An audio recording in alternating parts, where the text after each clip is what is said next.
नमस्कार, मैं हूं अंकुर। आप देख रहे हैं सत्यनिधि का न्यूज बुलेटिन।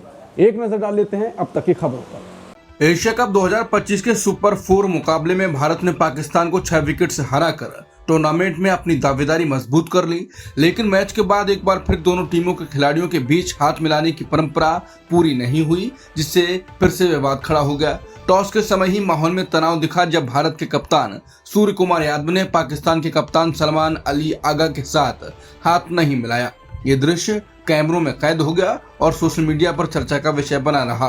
पाकिस्तान को रोकने के बाद भारत के कप्तान सूर्य कुमार यादव ने बड़ा बयान दिया। भारत पाकिस्तान की राइवलरी को क्रिकेट में सबसे बड़ा माना जाता है, लेकिन सूर्य ने साफ कर दिया कि अब दोनों देशों के बीच कोई राइवलरी नहीं रही। इसके पीछे का उन्होंने कारण भी बताया। सूर्य कुमार यादव ने पाकिस्तान को हराने के बाद प्रेस कॉन्फ्रेंस में कहा कि आप लोगों को अब राइवलरी के बारे में पूछना बंद कर देना चाहिए।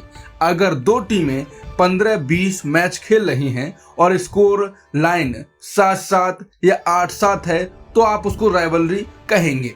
अगर स्कोर लाइन 10-1 या 13-0 है, मुझे सही स्टेट नहीं मालूम, फिर ये राइवलरी नहीं है। एशिया कप 2025 के भारत पाकिस्तान के बीच मुकाबले में भारत की ओर से अभिषेक शर्मा ने सबसे ज्यादा रन बनाए। उन्हें प्लेयर ऑफ द मैच भी चुना गया। अभिषेक ने 39 गेंदों में 74 रन बनाए, जिनमें 5 छक्के शामिल हैं। मैच के बाद अभिषेक शर्मा ने कहा कि जिस तरह से वो यानी पाकिस्तानी खिलाड़ी बिना कारण हमारी ओर आ रहे थे, मुझे बिल्कुल भी पसंद नहीं आया। यही वजह रही कि मैंने ऐसे बल्लेबाजी की। दरअसल दूसरी पारी में जब भारतीय टीम बल्लेबाजी के लिए उतरी, उस दौरान अभिषेक शर्मा और पाकिस्तानी खिलाड़ी हारिस रऊफ के बीच बहस होती दिखी।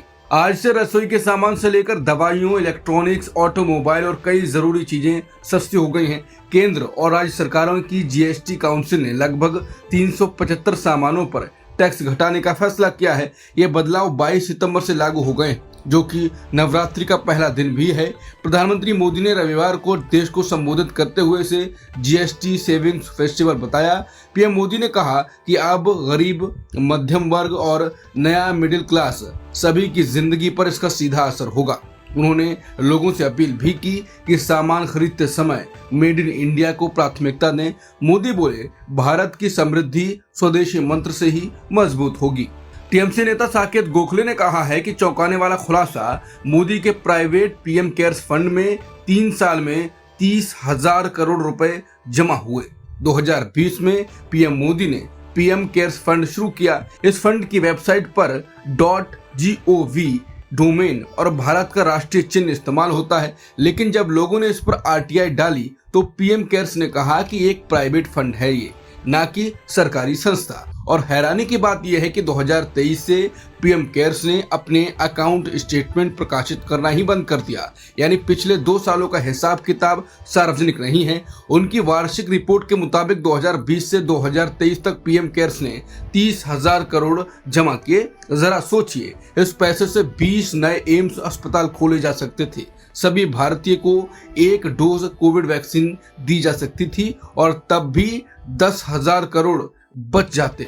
लेकिन इसके बावजूद मोदी सरकार ने कोविड वैक्सीन खरीदने के लिए विदेशी बैंकों से 27,000 करोड़ का कर्ज लिया और अब भारत को हर साल 1500 करोड़ सिर्फ ब्याज में चुकाना पड़ रहा है, असल रकम छोड़कर। तो बड़ा सवाल यह है कि जब पीएम केयर्स फंड में पहले से ही 30,000 करोड़ थे, तब सरकार ने वैक्सीन के लिए विदेशी कर्ज क्यों लिया?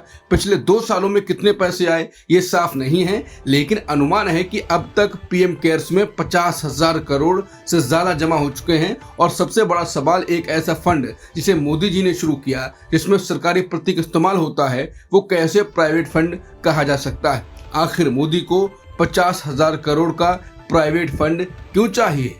बिहार विधानसभा चुनाव की तैयारियां तेज हो गई हैं। चुनाव आयोग की पूरी टीम मुख्य चुनाव आयुक्त ज्ञानेश कुमार की अगुवाई में अगले हफ्ते बिहार दौरे पर जा रही है। सूत्रों के मुताबिक चुनाव की तारीखों का ऐलान दशहरा यानी 2 अक्टूबर और दिवाली 19 अक्टूबर के बीच किया जा सकता है। ध्यान रखा जाएगा कि छठ पूजा यानी 25 से 28 अक्टूबर के समय मतदान न पड़े। इसी बीच बिहार में चल रही विशेष मतदाता सूची संशोधन प्रक्रिया का अंतिम रोल 30 सितंबर तक प्रकाशित कर दिया जाएगा, जिसके बाद चुनावी शेड्यूल का रास्ता साफ हो जाएगा।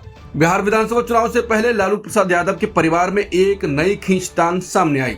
लालू की बेटी रोहिणी आचार्य, जिन्होंने 2022 में पिता को किडनी दान दी थी, अब पार्टी की अंदरूनी राजनीति से नाराज दिख रही हैं। सूत्रों के मुताबिक रोहिणी को तेजस्वी यादव के सलाहकार संजय यादव के बढ़ते प्रभाव से परेशानी है। मामला तब शुरू हुआ जब 18 सितंबर को रोहिणी ने सोशल मीडिया पर एक पोस्ट शेयर किया। इसमें सवाल उठाया गया था कि बिहार अधिकार यात्रा की बस में सामने की सीट पर संजय यादव क्यों बैठे, जबकि ये सीट आमतौर पर लालू यादव या तेजस्वी यादव जैसी टॉप लीडरशिप के लिए मानी जाती है। पोस्ट वायरल होते ही रोहिणी ने सफाई में दलित समुदाय के नेताओं की तस्वीरें साझा की और लिखा, वंचित समाज को आगे लाना ही लालू यादव जी का मकसद रहा है। लेकिन विवाद यही नहीं रुका। 19 सितंबर को उन्होंने अपने किडनी डोनेशन की पुरानी तस्वीर डालते हुए लिखा, जिनके हाथों में जान दांव पर लगाने का हौसला होता है वो ही सबसे बड़ी कुर्बानी दे सकते हैं। इसके बाद उन्होंने साफ किया,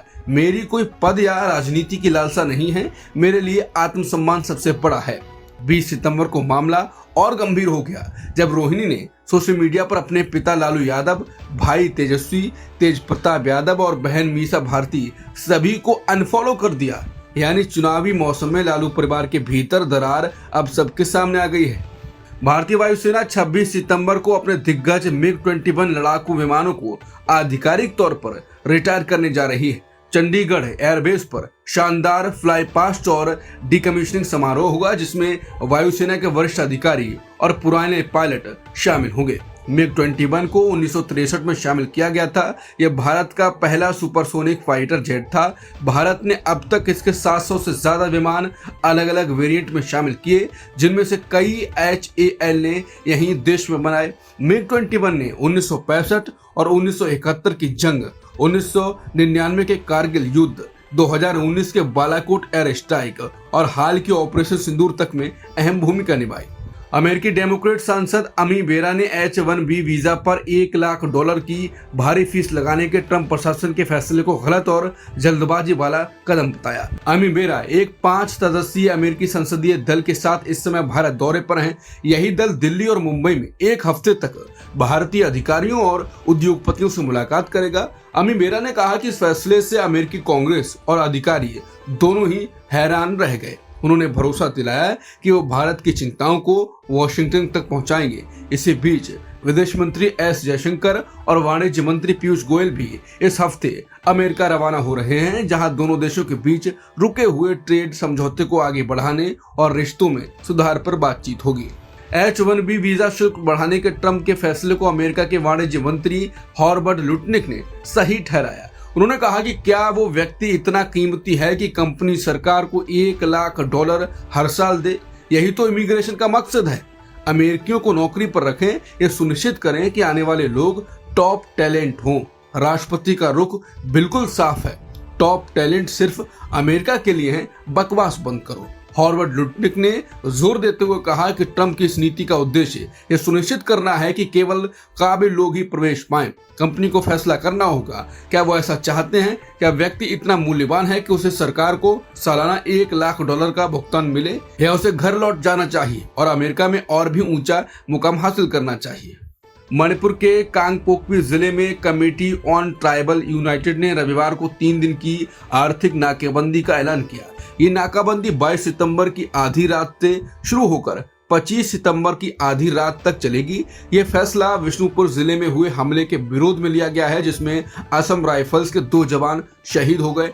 कमेटी ऑन ट्राइबल यूनाइटेड के प्रवक्ता लुन किपजेन ने राज्य और केंद्र सरकार की आलोचना करते हुए कहा कि हमले के 2 दिन बाद भी दोषियों को पकड़ा नहीं गया। ये राष्ट्रीय सुरक्षा के लिए गंभीर चिंता का विषय है। सरकार की ये नाकामी राष्ट्रपति शासन के तहत संवैधानिक वैधता पर सवाल उठाती है और सीधे सीधे भारतीय संघ के लिए खतरा है। अब तक की खबरों में इतना ही। बाकी खबरों के लिए बने रहिए सत्य हिंदी के साथ।